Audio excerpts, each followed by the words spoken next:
The library is pleased to offer a subscription to Ancestry Library Edition.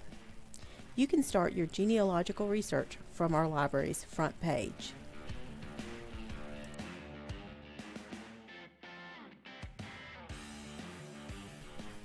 Select the tab Find Research Articles for any subject. On this page, go all the way to the bottom to the column on the right. Select Ancestry Library Edition. You can select Begin Searching. At the search page, type a first and middle name. Type a last name. You have a few options here. You can select a sounds like or a similar name, as well as just using initials. If you check mark exact, you're looking for that exact person. It's also pretty helpful to put in a geographical location. When I search for this person, I will uncover a set of results on the right-hand side, as well as different categories that I can use on the left. Most of these results are federal census or other state and local databases, like death indexes. Let's pick one and see what we find. The first thing that I see is a document on the left, as well as some descriptive text on the right. Let's view the actual source document. It happens to be a United States Census form for 1920, hopefully provided by the National Archives. If I scroll down this page slightly, the household where this individual lives is in green.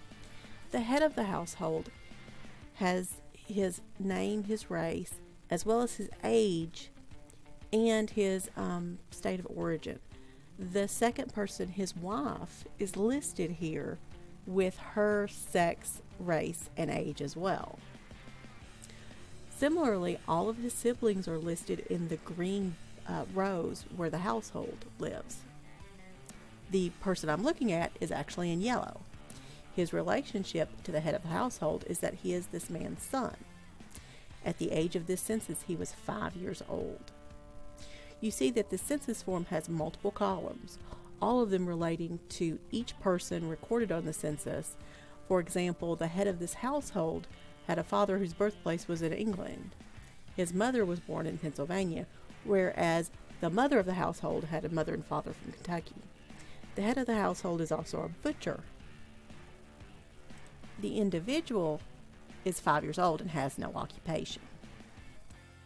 Let's leave the 1920 census and restrict to birth, marriage, and death records. These are a different type of record inside Ancestry. We can actually look at the head of the household from the 1920 census and his death record from 1938. Let's view the original source document. From this original source document, you can see that he was still married to Myrtle and that he died of a cardiac embolus caused by a ruptured appendix. You actually get to see some of the information that we saw in the census by noting where his father was from and where his mother was born. You also get to see all the official documentation for his death.